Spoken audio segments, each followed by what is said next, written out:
Dakota Territory, December 1889.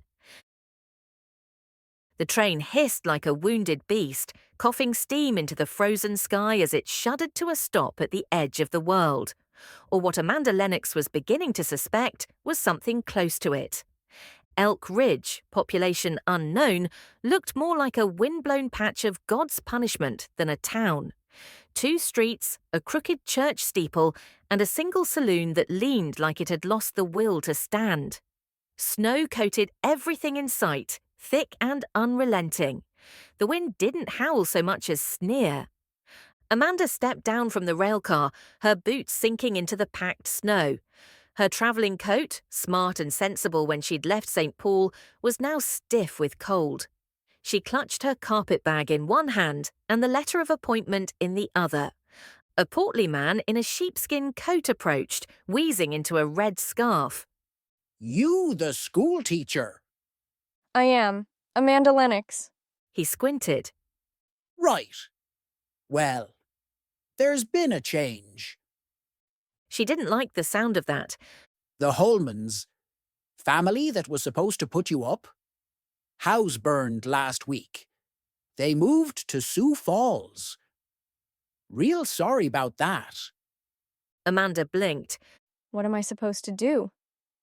The man shrugged. "Only place left's the sheriff's." A beat of stunned silence passed between them. I beg your pardon? Sheriff Grant. Widower. Lives on the edge of town. Big place. Keeps mostly to himself. He's got the space. Is there an inn? A boarding house? Nope. A church? Doesn't have a roof. Blew off last March. Amanda took a long breath and exhaled slowly. I see. Sheriff said you could stay, long as you cook and clean. He's not running a hotel. Amanda pressed her lips together. Hard. She hadn't come all this way, hadn't left everything she knew in St. Paul, to end up keeping house for a lawman with questionable manners. Which way? Big house, end of Maine. If you hit the woods, you've gone too far. It was nearly dark when she reached the sheriff's house. It stood alone at the edge of town, a sturdy 2-story structure with smoke curling from the chimney and not a single light in the window. A fence surrounded the property, though parts of it sagged like tired shoulders. She knocked, then knocked again, louder. A few seconds passed before the door swung open. He filled the doorway, tall, broad-shouldered, hat pulled low over storm-coloured eyes. His coat was open, revealing a badge on his chest and a holster at his side. A day's stubble shadowed his jaw. "You're the schoolteacher." It wasn't a question. Yes, Amanda Lennox. He looked her over, slowly, not rudely, but like he was sizing up a horse he hadn't asked for. "You're late." The train was delayed. Snow. Grant nodded once, stepped aside. "Come in." I was told. "You can stay. Back room's yours. Don't snoop, don't burn the beans. We'll get along fine." Amanda stepped inside, every inch of her bristling. And in exchange, I cook and clean? "Unless you want to sleep in the stable." You don't seem particularly grateful. "I didn't ask for company. Town did. I'm just the idiot with a roof." Chapter 2. Amanda folded the last of her linen underthings and shut the trunk. The room Grant had given her was small but tidy, likely because no one had stepped foot in it for years. The bed was stiff, the stove slow to warm, and the windows let in a whistle with every gust of wind. Still, it was shelter, just not hospitable. Downstairs, she heard a chair scrape, and something hit the floor with a dull thud. She descended with caution and found Grant at the kitchen table, chewing on what looked like dry cornbread and coffee thick enough to patch a fence. You call that breakfast? He looked up with narrowed eyes. "You trying to insult my cooking?" That would imply it was cooking? A slow smirk pulled at one corner of his mouth. "Don't like it, make your own." I will. And supper too, but I'm not scrubbing your socks. "Wasn't expecting you to. I'm not that cruel." The silence that followed was not comfortable. You're not much of a talker, are you? Wasting words is for people who like hearing themselves speak. You mean people like me? His eyes flicked up. If the boot fits. Amanda's fingers clenched the dish towel. I came here to teach children, not clean for a grumpy, half-mute sheriff with the manners of a tree stump. Then maybe the next train out of town's for you. She blinked. Something in her chest stung, more from surprise than hurt. He stood slowly, towering over her as he reached for his coat. I've got a jail to run, and a saloon to keep from burning down. Don't break anything. Before she could think of a retort, he was gone, leaving only a cold gust of wind behind him and the strange, breathless tension that always seemed to follow him around. Chapter 3. The blizzard rolled in like a wall of white. By noon, Elk Ridge had vanished under a heavy shroud of snow. Visibility was down to mere feet. Wind howled against the windows like wolves just outside. Amanda stared out the frosted glass as flakes the size of quarters hammered the house. Grant returned from town just before dusk, shaking ice from his coat, face ruddy from the cold. He shut the door hard behind him and leaned against it like he'd just closed out the devil. Well, Well, what? is the town still there, or did it blow away? Saloon's still standing, barely. Jenkins tried to sled down Main Street in a wash tub, cracked his elbow. Doc gave him whiskey, which I'm pretty sure is what caused the whole idea in the first place. Amanda turned from the window, smothering a laugh. And here I thought life out here would be dull. Stick around. Dakota winters tend to sort out the folks with sense from the ones without. As if to prove his point, the wind screamed again, rattling the glass. By candlelight, Amanda stirred stew while Grant sharpened his knife at the table, the scrape and hiss of it oddly soothing. Silence settled between them, more companionable than usual. She ladled soup into 2 bowls and slid one in front of him. Try not to insult it. He sniffed it warily. Smells edible. That's high praise coming from you. They ate in silence for a moment. You ever seen a Dakota blizzard before? She shook her head. In St. Paul, we had storms, but not like this. 76 has been a bad one. Railroad's only been through Elk Ridge for a year. Before that, we were lucky if a mail sled made it through before spring. Why live here? Grant's jaw flexed. He set down his spoon. Started as a land claim. My wife wanted a garden, a place to raise kids. We got the house built, then she got sick. I'm sorry. He shrugged, but it wasn't careless. Scarlet fever don't care how good a person is. Took her in 2 days. Silence thickened, heavier than the storm outside. Amanda reached for her cup, fingers tight. That's horrible. Grant gave her a glance, guarded but not unkind. It was 3 years ago. I buried her under the cottonwood out back. The one by the fence? He nodded once. Best place on the property. Gets sun in the spring. Amanda suddenly felt like an intruder in his home in a way she hadn't before. She looked down at her soup. I didn't know. You weren't supposed to. He leaned back, one arm draped over the chair. But you've been stomping around like you own the place. Figured you ought to hear the rest. I haven't been stomping. Grant raised a brow. Your walk has opinions. I'm sorry. Does your scowl have chapters? A silence. Then, just faintly, he laughed. The sound was low and warm and startling. Amanda stared. Did you just laugh? Snow's got me soft in the head. I was beginning to think your face only made one expression. I saved the rest for emergencies. That night, with the storm still raging, Amanda lay in the narrow bed with a quilt up to her chin, unable to sleep. The wind keened through the eaves, but her thoughts were louder. Sheriff Grant, wasn't what she thought. Beneath that sarcasm and gruffness was grief, pain carved into bone. And yet tonight, he'd smiled. A real one, and heaven help her, she'd liked it. Chapter 4. The snow had stopped falling, but it didn't mean warmth had returned. Amanda stood in the kitchen, kneading dough with cold fingers. Grant was outside splitting wood again. He did it with a kind of single-minded intensity that suggested he'd rather talk to an axe than to her. She brushed flour off her skirt and glanced toward the window. His coat was dusted in snow. His breath curled in front of him, and he didn't wear gloves. Ridiculous man. She stepped outside with a thick pair of knitted mittens in her hand. You'll lose a finger out here. He didn't pause. Still got 9 more. You're being stubborn. Call it being seasoned. Fine. Then consider this charity. She held the gloves out. He finally looked at her. Don't need charity, Miss Lennox.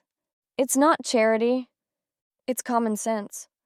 Common sense says not to interfere in another man's work.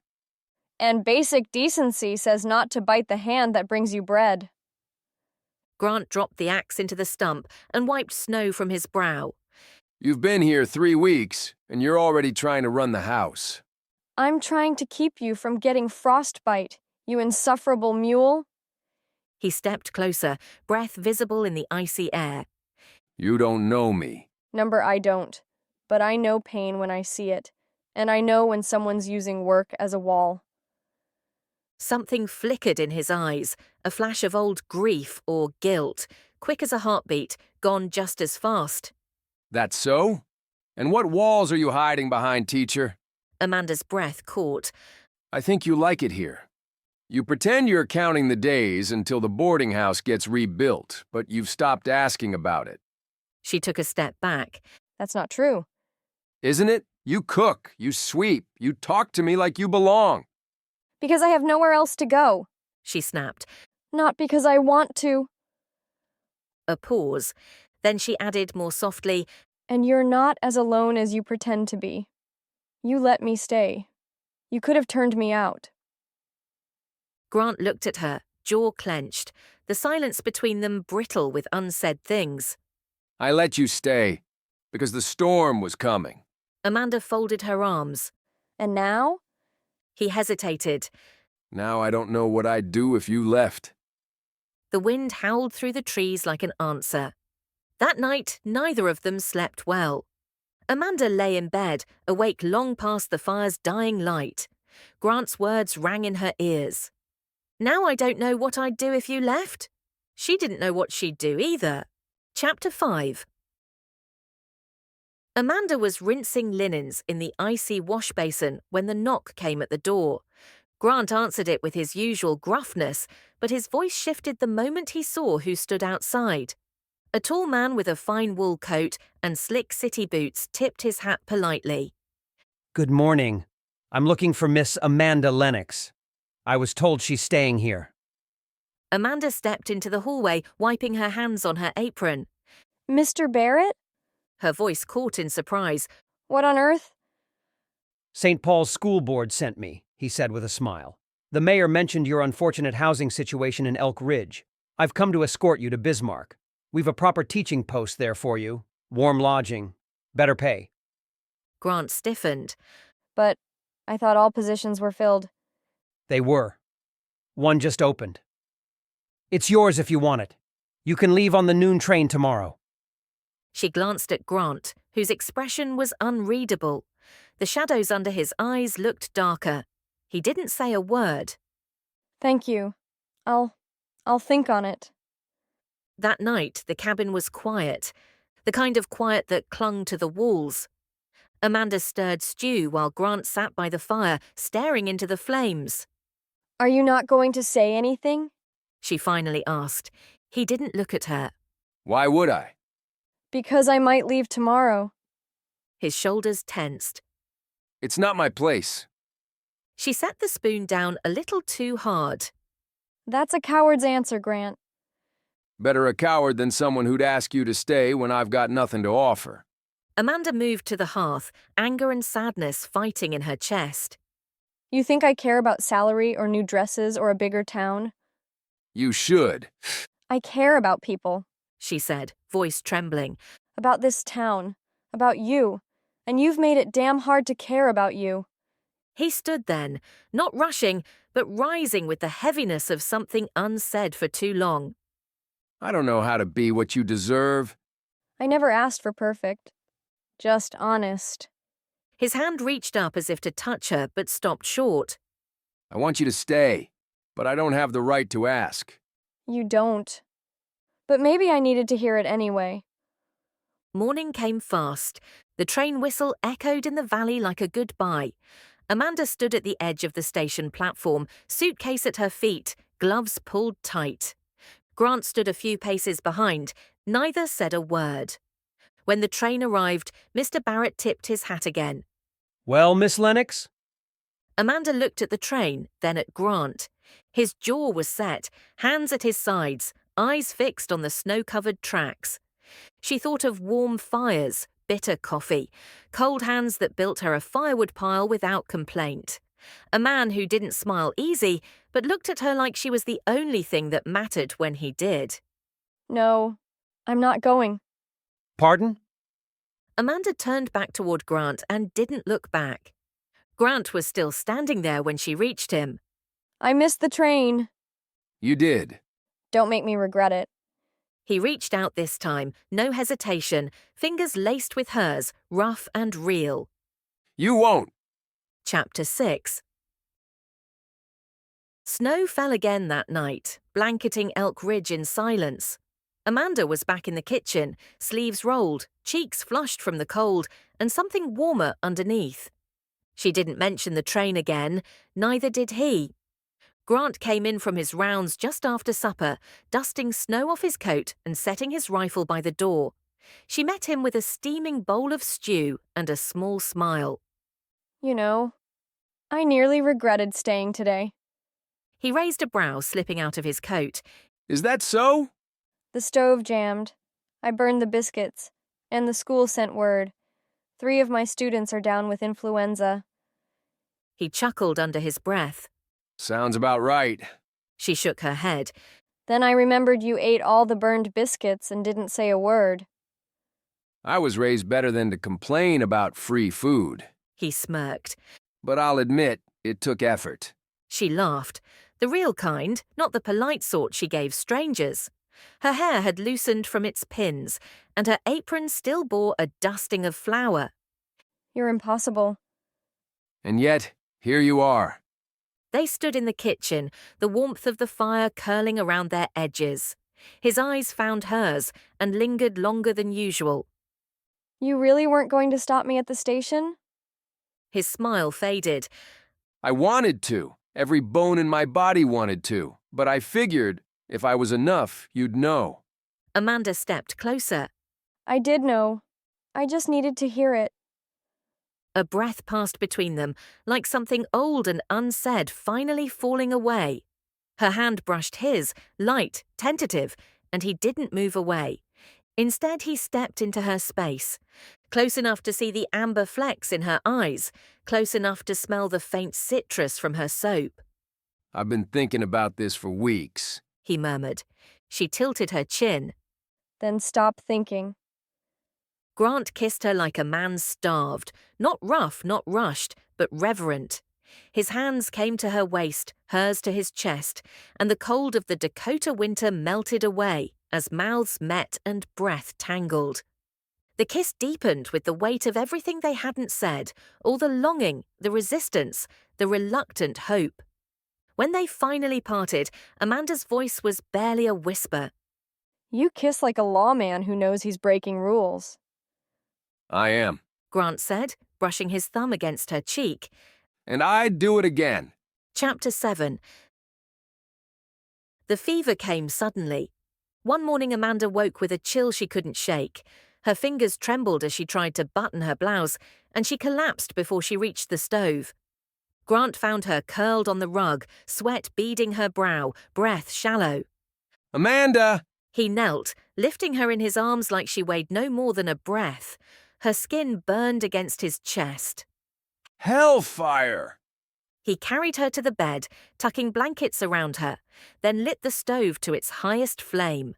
The room swam with shadows as the wind howled outside, but he didn't notice. He stayed by her side through the night, wiping her brow with a damp cloth, whispering quiet things she couldn't hear. You're stronger than this. You don't get to leave. You're the only soft thing I've got. When her fever spiked, he sent the deputy to fetch the doctor, pacing until the man arrived.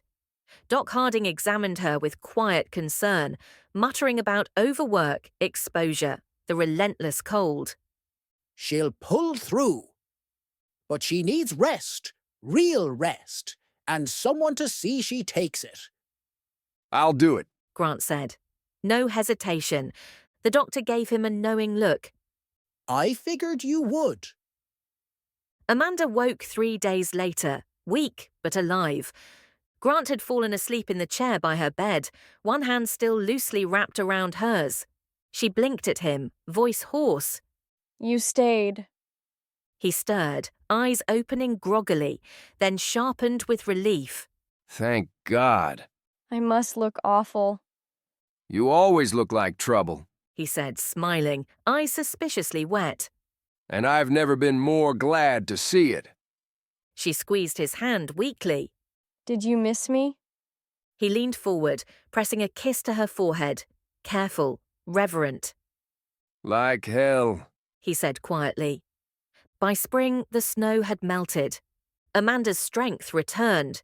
She was teaching again, full days now, with rosy cheeks and a sharper tongue. Grant built a proper porch for the cabin, said it was for drying laundry, but she caught him sitting out there waiting for her more than once. He never quite asked her to stay. She never quite left. One evening, she stood at the threshold, watching the sun melt into the hills, and said, You know, I could always take the next train. Grant looked up from where he was carving a new name into the beam above the door.